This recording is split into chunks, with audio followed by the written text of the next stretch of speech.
Hariom friends. हम इस platform से प्रत्येक दिन अद्वैत वेदांत की teaching, oneness, non duality and that means God is one and we are God. I am God and God is non dual. Brahman, उसका उसको कहा कि ब्रह्मन एक ही रियलिटी है, only one reality, that is Brahman. That is the substratum, वो सबका आधार है और सबका प्रकाशक भी है। एक ही तत्व जिसका नाम ब्रह्मन है वो ही सब में व्याप्त है, वो ही मेरे अंदर है, वो ही सबके अंदर है। और उस तत्व की तरफ जब हमारी नजर आ जाए, जब हम उस तत्व का बोध कर लें, तो उसी को कहते हैं आत्मा का बोध। आत्मा भी उसी का दूसरा नाम है, ब्रह्मन का। That is one reality. उसको चेतन तत्व भी कहते हैं, उसको साक्षी भी कहते हैं, उसको दृष्टा भी कहते हैं, उसको जानने वाला बोध मात्र भी कहते हैं, उसको सुप्रीम नॉलेज भी कहते हैं, और उसको आत्मा भी कहते हैं, उसको परमात्मा भी कहते हैं। उस तत्व को हम जान लें, उस तत्व को हम जान लें, तो उसी का नाम रियलाइजेशन है। Realizing the reality. वो तत्व अपरिवर्तनशील, चेंजलेस है, अनटेंटेड, निर्विकार है, अनअटैच्ड, निर्लेप है, कूटस्थ है, सबका आधार है, इल्यूमिनेशन, इल्यूमिनेटर, सबका प्रकाशक है। उसको, उसकी उपमा एक सिनेमा के स्क्रीन से दी जाती है। सिनेमा है, स्क्रीन है, उस स्क्रीन पे मूवी चलती है। मूवी की जो पिक्चर है, कहानी है, वो बदलती रहती है, चेंजिंग कॉन्स्टेंटली। लेकिन स्क्रीन जो का त्यों रहता है, और उस स्क्रीन में करंट होता है, जिससे वो मूवी उस पर पड़ती है तो उसमें प्रकाश भी आ जाता है। तो ऐसे ही आत्मा के ये दो गुण हैं। आत्मा ही सबका आधार है स्क्रीन की तरह, और आत्मा ही सबको रोशनी देता है, सबको जीवंतता देता है। ये आत्मा है। और इस आत्मा को हम जान लें, इस आत्मा का रियलाइजेशन ही सेल्फ रियलाइजेशन कहलाता है।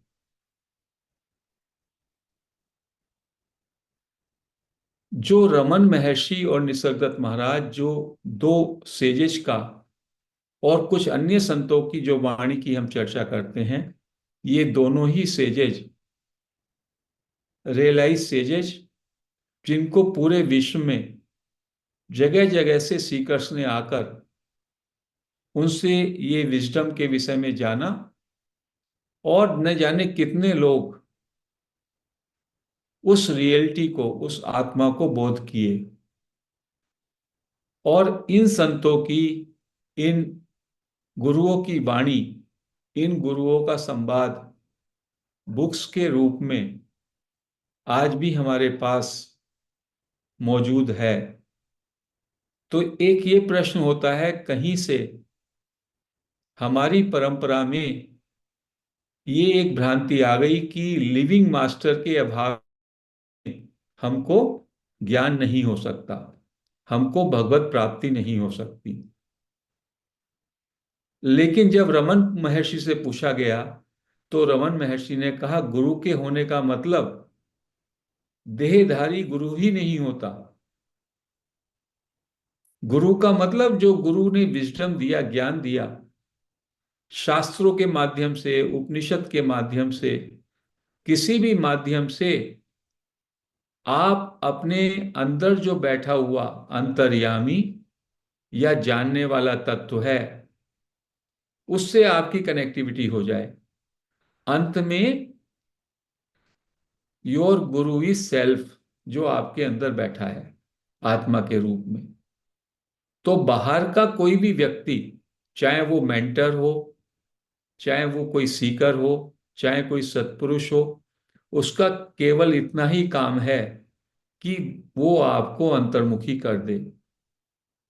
आपकी जो बहिर्मुखता है, आप जो शरीर, मन, बुद्धि, इंद्रियों के एपराटस से बाहर की ओर अपनी दृष्टि किए हुए हैं और विषयों में, वस्तुओं में, पदार्थों में, परिस्थितियों में, घटनाओं में, रिश्तों में जकड़े हुए हैं, वहां से दृष्टि हटा के अंदर की ओर लाएं और अंदर की ओर ये प्रश्न करें, मैं कौन हूं, हु एम आई।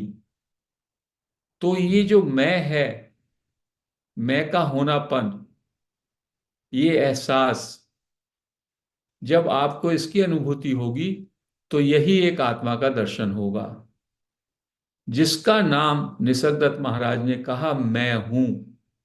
अपने होनेपन का शुद्ध एहसास, यही उस चेतन तत्व का बोध है। तो इसके लिए ये एक भ्रांति है कि हमें किसी बड़े गुरु पे जाना है। क्या परमात्मा किसी गुरु का एकाधिकार है? क्या वो गुरु का मोनोपोली आइटम है? परमात्मा सब में है, सर्वत्र है और सब समय में है। इसलिए अभी इसी क्षण हम सब में वो तत्व मौजूद है। बिना परमात्मा के कोई हो ही नहीं सकता। सज्जन भी, दुर्जन भी, राम भी, रावण भी। क्योंकि यदि परमात्मा एक जगह भी नहीं है या एक व्यक्ति में भी नहीं है, तो परमात्मा अखंड नहीं रहेगा, परमात्मा खंडित हो जाएगा। और परमात्मा और आत्मा ये अखंड हैं, अनंत हैं, सर्वव्यापी हैं। तो इसलिए ये ज्ञान के जो ज्ञान मार्ग के गुरु हैं, वो कहते हैं, you are that right now. अभी इसी क्षण आप परमात्मा हो। केवल आपकी नजर बाहर जगत पे पड़ी हुई है। शरीर, मन, बुद्धि और जगत ने आपको पूरी तरह से घेर लिया, और जो इसका अधिष्ठान है, इसका प्रकाशक है, उसकी तरफ आपकी नजर नहीं। जैसे ही आपकी नजर जगत, शरीर, मन, बुद्धि, इंद्रियां, इनसे हटेगी, तो ऑटोमेटिकली आप अपनी आत्मा में ही अधिष्ठित हो जाएंगे। जैसे यदि फिल्म स्क्रीन पे ना चले तो स्क्रीन ही तो बचता है ना। तो केवल आपको क्या करना है, शुरू में ध्यान या किसी प्रैक्टिस के माध्यम से जो भी दिखाई दे रहा है, जो भी अनुभव का विषय है, उससे अपने को डिसोशिएट करना है। क्योंकि जो भी पदार्थ पदार्थ और विषय अनुभव के हैं, ऑब्जेक्ट हैं, उनसे जब आप अपने को डीलिंग करते हैं, तो आप अपने केंद्र पे आते हैं। एक है दृश्य और एक है देखने वाला। एक है ज्ञेय, जिसको जाना जाता है, और एक है जानने वाला। तो जो परमात्मा है, आत्मा है, उसका गुण है देखना, दृष्टा, और जानने वाला, ज्ञाता। तो हमको उस तत्व पे वापस आना है। हम उस तत्व में हमेशा रहते ही हैं, लेकिन हम पे पर्दा पड़ गया है। जब पर्दा पड़ जाता है, तो फिर वो तत्व दिखाई नहीं देता। जबकि वो तत्व हमेशा रहता है, वो नित्य प्राप्त है। जैसे कोई पर्दा नसीम या कोई बुर्का पहने कोई महिला है, बुर्का पहने कोई महिला है, आप उसको नहीं देख सकते। आप देख सकते हैं क्या? कोई पर्दा नसीम कोई पर्दे में घूंघट निकाले या कोई बुर्के में कोई स्त्री है, आप उसको देखने की चेष्टा करें, आप नहीं देख पाएंगे। लेकिन वो आपको देख रही है, वो देख रही है। ऐसे ही आत्मा का जो तत्व है वो सबको देख रहा है, वो सबको जान रहा है। लेकिन हम लोग शरीर मन बुद्धि के पर्दे के कारण उसको नहीं देख पा रहे, क्योंकि हमने ये शरीर मन बुद्धि और इंद्रियां और ईगो, अहंकार, इनको वास्तविक मान लिया। तो इसलिए इन संतों ने कहा कि ये मैं, जो आप मैं बोलते हो, ये मैं कौन है? क्योंकि आज के दिन में जब आप कहते हो कि मैं कौन हूं, मैं आपसे पूछूं किसी से भी कि आप कौन हैं, तो आप अपना क्या परिचय देते हैं? मेरा नाम शर्मा, आलोक शर्मा, मेरे पिता का नाम, मेरा गांव का या शहर का नाम,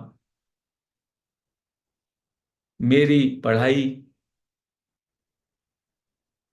मेरी सैलरी, मेरा व्यवसाय, मेरे परिजन, मेरा परिवार, इस तरह का जो भी कुछ आपकी उपाधियां हैं उनका आप परिचय देते हो।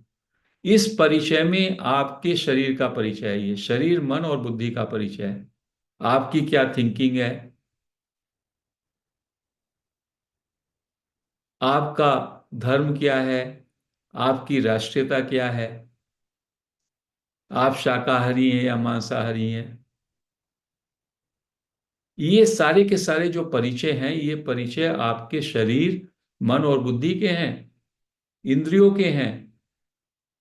क्योंकि आपने अपने को एक अलग व्यक्ति मान लिया, सेपरेट पर्सनैलिटी। ये सेजेस कह रहे हैं ये सेपरेट पर्सनैलिटी जो है ये टोटल भ्रम है, भ्रांति है। इस अस्तित्व में कोई सेपरेट है ही नहीं, हम सब एक दूसरे पर आश्रित हैं। और इस भ्रम के कारण आप सोचते हैं कि आप कर्ता हैं, you are the doer and you are the enjoyer. कर्ता और भोक्ता, ये भी आपका भ्रम है। आप कर्ता हैं ही नहीं, हो ही नहीं सकते। किसी छोटे से छोटे कार्य के करने के लिए उसका कारण या कर्ता आप ही नहीं है। बहुत सारे कारणों से वो कार्य संपन्न होता है, लेकिन भ्रम के कारण आप सोचते हो मैंने ये किया। कहते हैं सारा यूनिवर्स ही उसका कारण है। एक पत्ता भी यदि सृष्टि में हिलता है तो वो पत्ता हिलने के न जाने कितने कारण होते हैं। ऐसे ही जो आप करते हैं, आपके द्वारा जो होता है, वो होता है, करता नहीं हो। आप उसके कर्ता नहीं हैं, और चूंकि कर्ता नहीं है तो आप उसके भोक्ता भी नहीं है। तो ये भी एक भ्रम है, इल्यूजन है, जो धीमे धीमे समझ में आएगा। तो ये आपका एक अलग व्यक्तित्व यानी ईगो। ईगो का मतलब है आपका माइंड, आपकी सेपरेट एंटिटी। और आप डूअर हैं, आप एंजॉयर हैं। ये सारे भ्रम हैं, ये सब अज्ञान है। और इस अज्ञान के पर्दे के कारण ही जो आपका वास्तविक स्वरूप है वो आपको दिखाई नहीं देता। इसकी कुछ एग्जाम्पल्स हैं, क्योंकि नए भाई बहन भी जुड़े हैं। जैसे घड़ा है, घड़े का रूप और नाम क्या है? घड़ा, घड़ा उसका रूप है, वो हमको दिखाई देता है, उसका अपीयरेंस। और उसका स्वरूप क्या है, सार क्या है? मिट्टी। और कोई बर्तन हो सकता है, गिलास है मिट्टी का बना हुआ, उसका रूप क्या हो गया, गिलास हो गया, उसका स्वरूप मिट्टी ही है। मकान ईंटों से बना हुआ है, मकान को रूप के रूप से देखें तो वो मकान है, लेकिन उसका स्वरूप, उसका सार क्या है, वो मिट्टी है। तो स्वरूप में मिट्टी है, लेकिन प्रतीत होता है वो घड़ा है, गिलास है, जग है, न जाने कितने अनेक रूपों में। ऐसे ही परमात्मा या चेतन तत्व हमारा स्वरूप है, स्रोत है, लेकिन नाम और रूप की चादर से हम अलग अलग दिखाई देते हैं। जैसे ऑर्नामेंट्स, हार है, कंगन है, अंगूठी है, न जाने कितने आभूषण हैं सोने के। आभूषणों का नाम और रूप अलग है, और जब आप आभूषणों की दुकान पे जाते हैं तो आप उसके नाम और रूप पे नजर रहती है, लेकिन उनका स्वरूप क्या है, उनका सार क्या है, गोल्ड। यदि गोल्ड को हटा दें तो क्या नाम और रूप बचेगा? क्या आप किसी भी आभूषण की सोने की अनुपस्थिति में कल्पना कर सकते हैं? नहीं कर सकते। इसी को ज्ञानी संतों ने कहा, it is only appearance, it is प्रतीति, इट इज इल्यूजन। आपकी दृष्टि भ्रमित हो गई है, आप उसमें आभूषण आरोपित कर रहे हैं, सुपर इम्पोज कर रहे हैं, वास्तव में तो वो गोल्ड ही है। ऐसे ही जब घड़ा, मकान, ये तमाम सारे नाम और रूप आप देख रहे हैं, इनकी वास्तविकता तो मिट्टी है। लकड़ी से कितना बनता है, लकड़ी का टेबल है, चेयर है, सब है। नाम और रूप में फर्नीचर अलग अलग हो गया, लेकिन उसका स्वरूप केवल लकड़ी है। ऐसे ही आपका स्वरूप सत्य है, चेतन तत्व है। और जो ये प्रतीति है उसमें आपका नाम भी हो गया, आपका शरीर है, मन है, बुद्धि, इंद्रियां, और सेंस ऑफ सेपरेशन, व्यक्तित्व, ये सब आरोपित है। और धीमे धीमे जब आप इस ज्ञान को आत्मग्रह करेंगे तो ये रियलिटी आपको चमकने लगेगी धीमे धीमे। हमारे प्लेटफॉर्म पे लोग 3 साल से, 2.5 साल से I am not the body, I am not the mind, इसका प्रैक्टिस करते करते अभी कुछ लोगों का ऐसा स्थिति बना, उन्हें ये चीजें सब, ये ज्ञान प्रकट हो गया। क्योंकि एक ज्ञान होता है जो बुद्धि के स्तर पर आप जानते हैं, इंटेलेक्चुअल लेवल पर।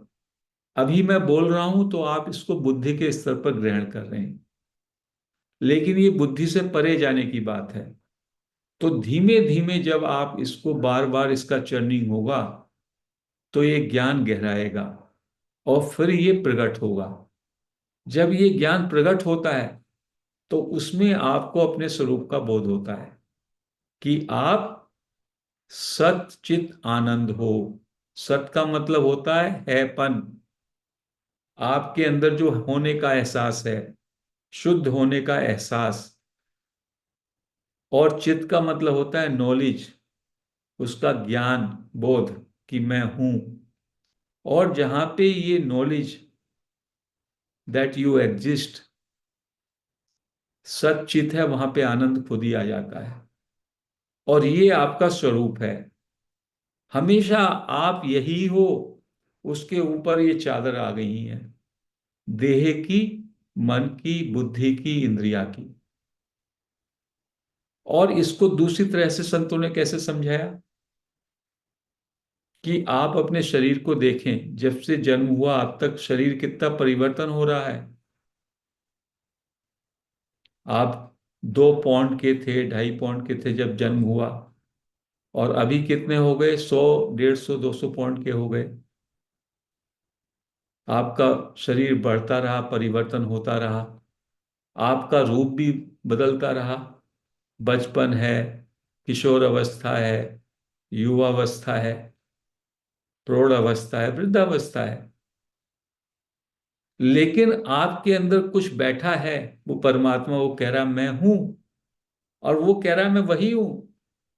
उस समय में वैसा, उस समय में मेरा शरीर इतना था। जब मैं कह रहा हूं मेरा शरीर, तो शरीर मुझसे भिन्न ही है ना। और वो बदला भी। और जो बदल रहा है, उसको जो देखने वाला है, जानने वाला, वो चेंजलेस है। वो वही चेतन तत्व है। उसको कहा सत तत्व। और ऐसे ही आपकी तीन अवस्थाएं हैं। आप जागते हैं, आप स्वप्न में चले जाते हैं, और आप प्रगाढ़ निद्रा में, गहरी नींद में सोते हैं। ये तीन अवस्थाएं हैं। लेकिन इन तीन अवस्थाओं को जानने वाला एक तत्व है जो कांस्टेंट रहता है। वो जागने में भी है। तभी तो आप कहते हैं ये मेरी तीन अवस्थाएं हैं, ये आपकी तीन अवस्थाएं हैं। लेकिन आपका जो होने का एहसास है, वो इन तीनों अवस्थाओं को महसूस करता है। उस अवस्था को संतों ने कहा तुरिया, फोर्थ स्टेट, जो इन तीनों के बीनीथ, इन तीनों में अंडरलाइन रहती है। जैसे स्क्रीन रहता है सिनेमा का पिक्चर के नीचे,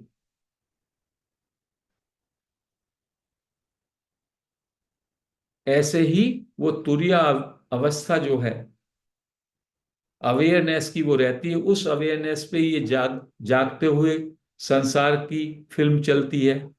सोते हुए मेंटल प्रोजेक्शन होता है, उसका मेंटल वर्ल्ड क्रिएट हो जाता है। और प्रगाढ़ नींद में टोटल ब्लैंकनेस हो जाती है। सो के उठते हैं तो आप कहते हैं आज मुझे इतनी नींद आई कि मुझे पता ही नहीं था, अपना पता ही नहीं था। तो कोई रिकॉर्ड वहां पे था, रिकॉर्डर था, जो ये कह रहा था मुझे पता ही नहीं। तो संतों ने ये बात निकाली कि जो दिखाई देता है, जितना भी दिखाई दे रहा है, और जितना आप सोचते हो, दिखाई क्या देता है? हमारी इंद्रियों से दिखाई देता है।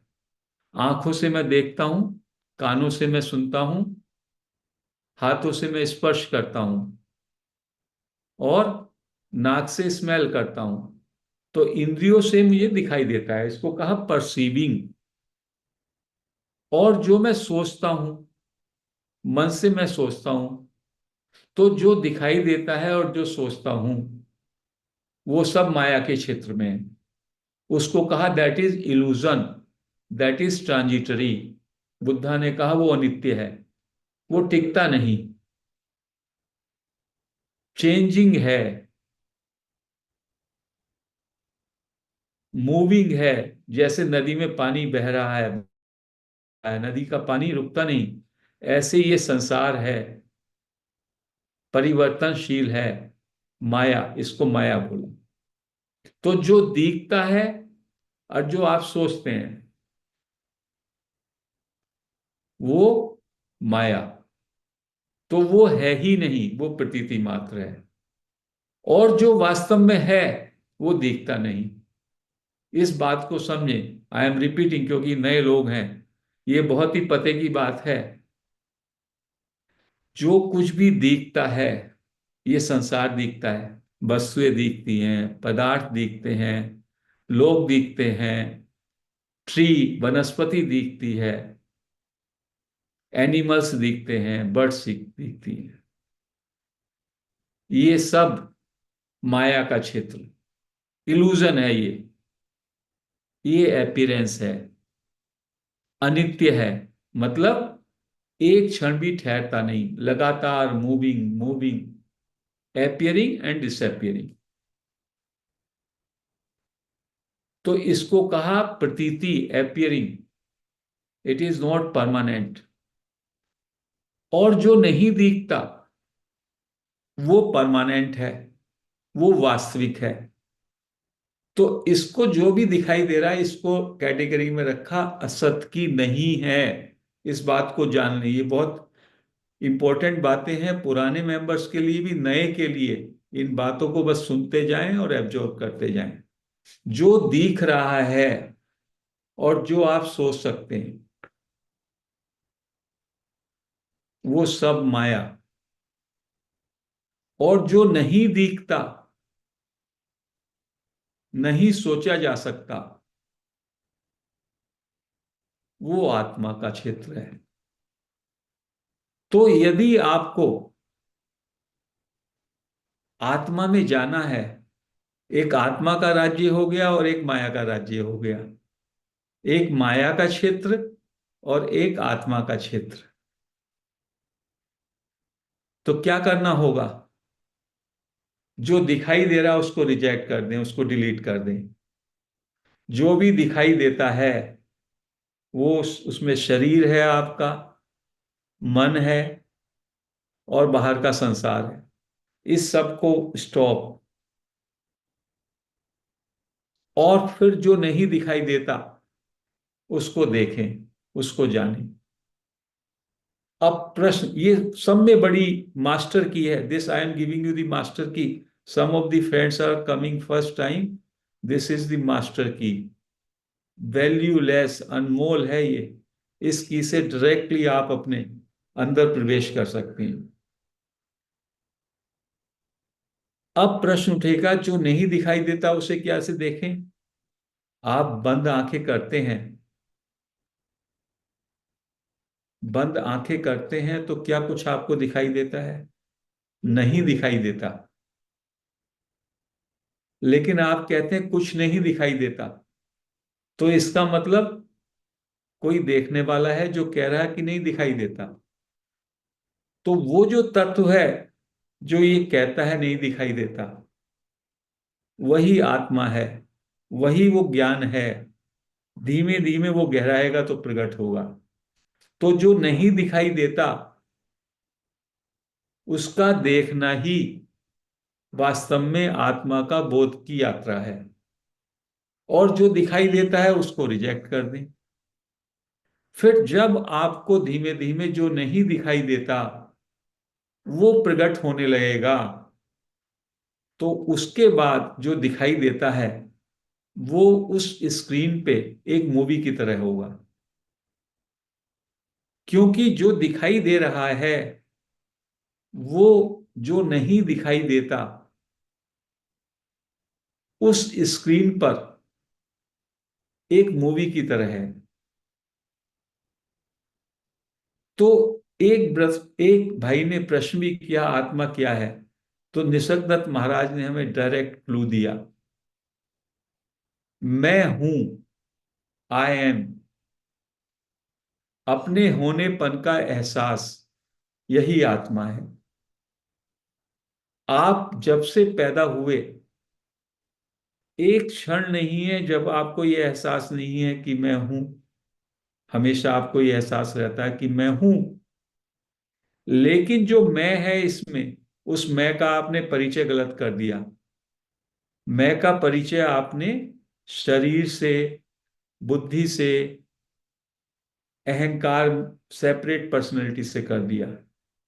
ये जो मैं हूं का एहसास है, ये मात्र एहसास है, ये दिखाई नहीं देता। आंखें बंद करते हैं आप, और जब आप अनदेखे में जाएंगे, जो हम प्रैक्टिस करेंगे, तो उस अनदेखे में भी आपको एहसास रहेगा।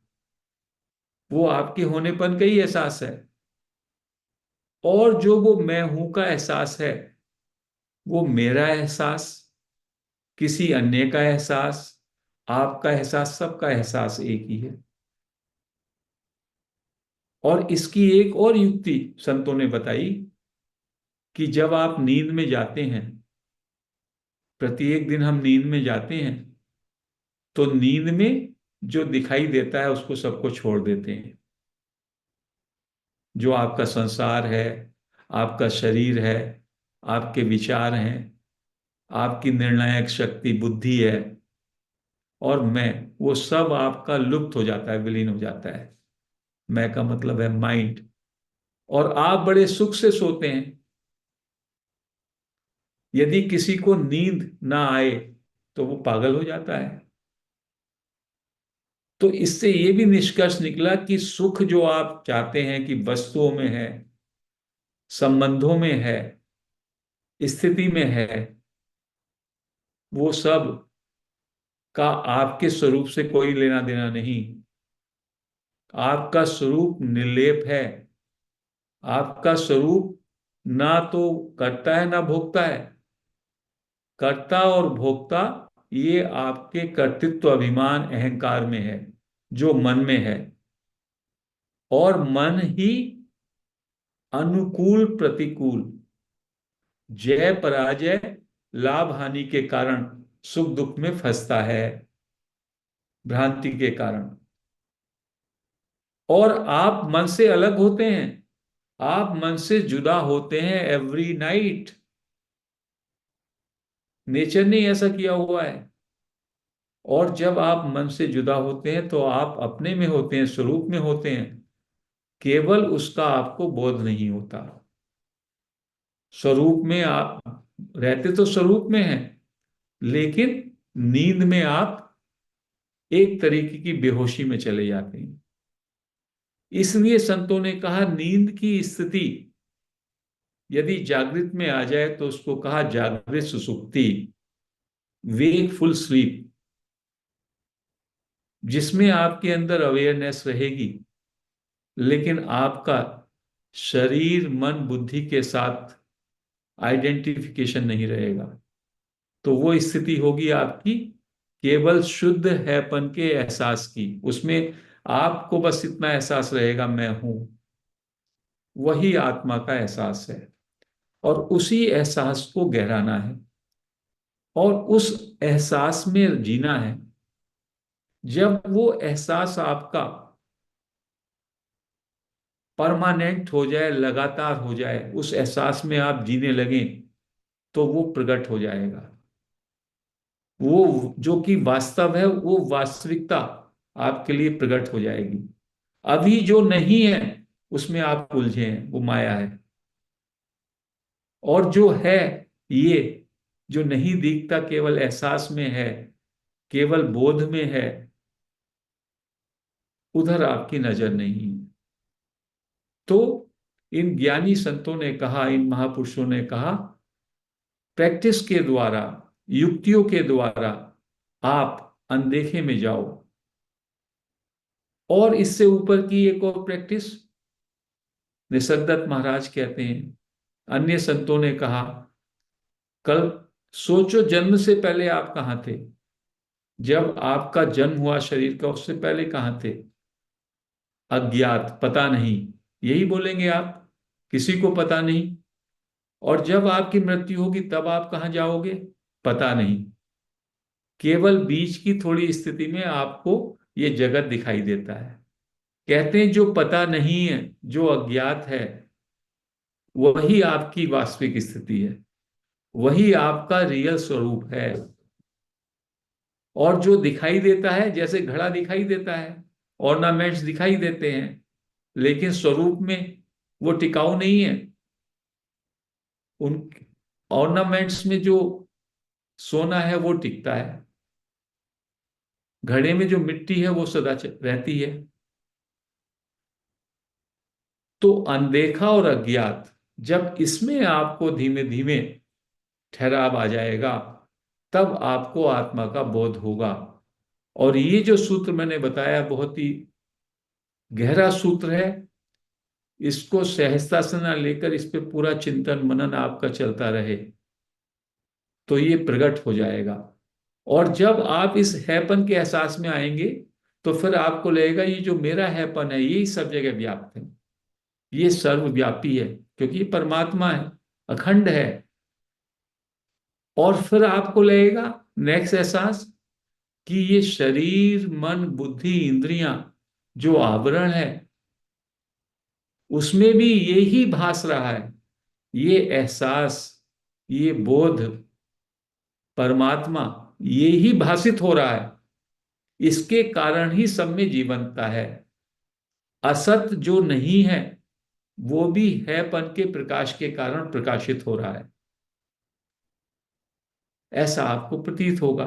वही पूर्ण ज्ञान है, वही परम ज्ञान है कि सारी चराचर सृष्टि में एक हैपन, सुप्रीम नॉलेज, बोध, वही बस सबका आधार और वही सबका प्रकाशक, और वो तत्व आपके अंदर है और हमेशा है और जैसे का तैसा है।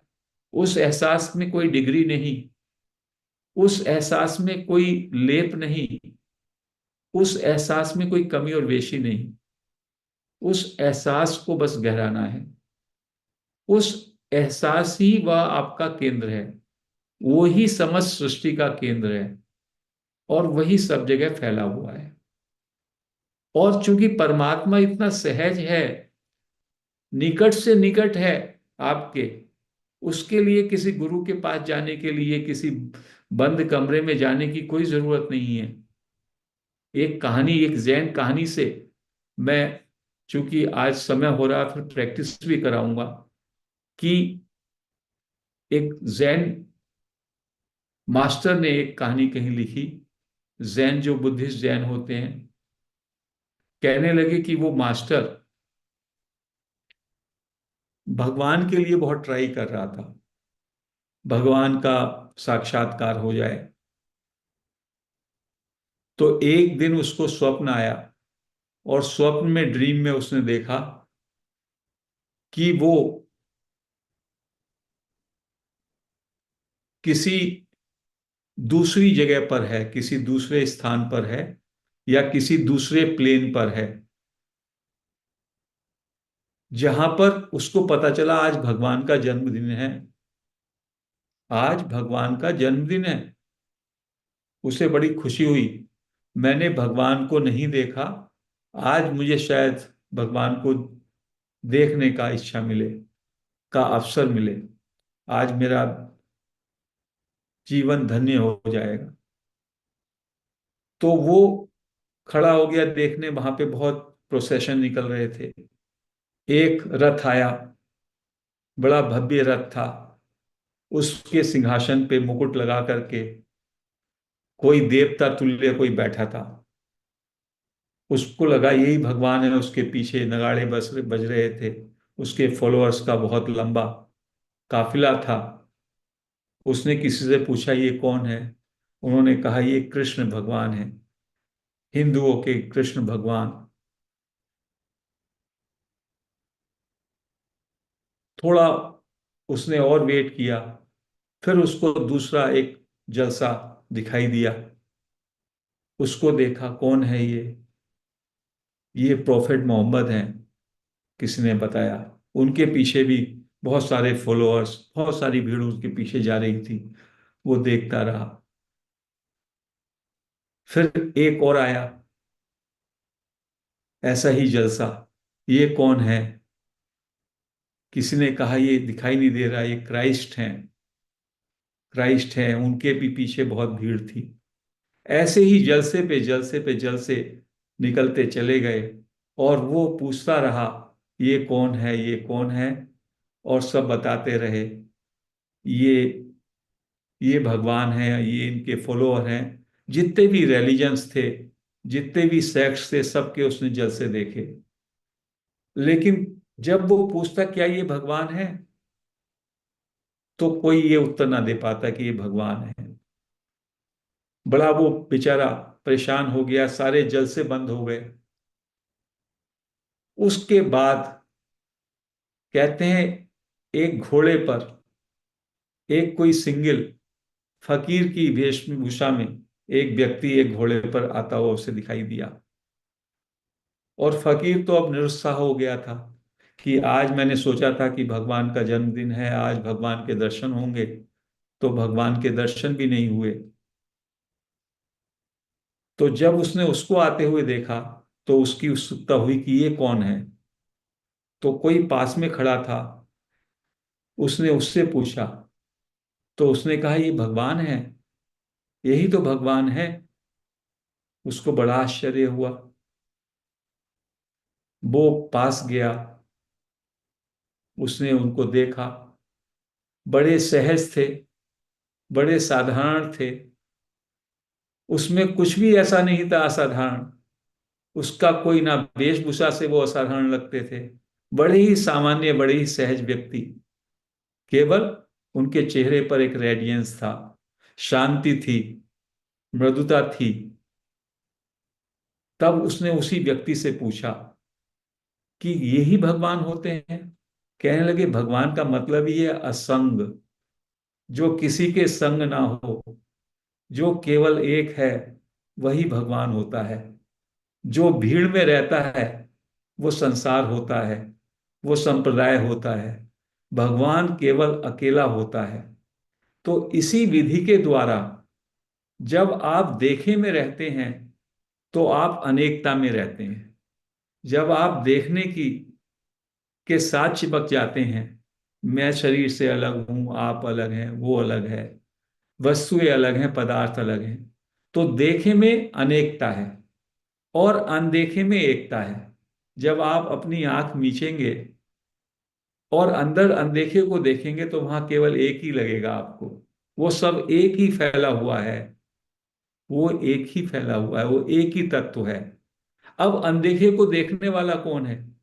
अनदेखे को आप इन चक्षुओं से नहीं देख पाते। जब आंखें बंद करते हैं तब भी आप देखते हैं।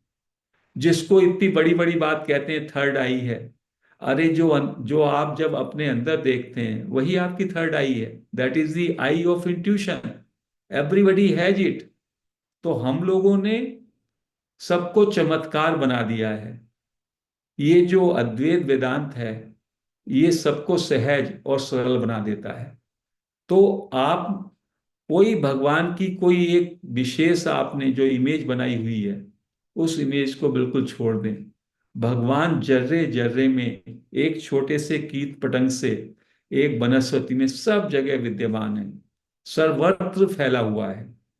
पहले उसको हमको अंदर महसूस करना पड़ेगा, क्योंकि अंदर परमात्मा सुलझे हुए रूप में विद्यमान है और फिर बाहर वो उलझा हुआ है। फिर बाहर भी हमें वही भगवान दिखाई देगा, परमात्मा दिखाई देगा, क्योंकि परमात्मा ही सर्वत्र भासित हो रहा है।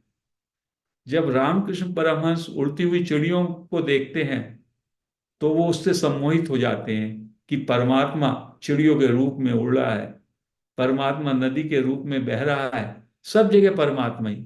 तो उस तत्व से केवल हमारा मिलन हो जाए, वो तत्व जो नित्य प्राप्त है, जो हमसे छिप गया है, केवल उसकी तरफ हमारी दृष्टि हो जाए। इतना ही ये मास्टर्स, ये अद्वैत वेदांत, ये निसर्गदत्त महाराज बता रहे हैं कि परमात्मा आप स्वयं हैं। परमात्मा से नजदीक कुछ हो ही नहीं सकता। लेकिन यदि परमात्मा में आप अपने मन बुद्धि जैसी क्षुद्र चीजों को लगाएंगे तो उससे वो पकड़ा नहीं जा सकता, क्योंकि वो है ही, वही सब कुछ है, वही सबका आधार है। उसी के द्वारा आप जानते हैं। जिसको जानते हैं उसको कैसे जानेंगे? उसको जानने का एक ही तरीका है, उसके साथ एक हो जाएं। तो आज हम इस चर्चा को यहीं विराम देते हैं। थोड़ा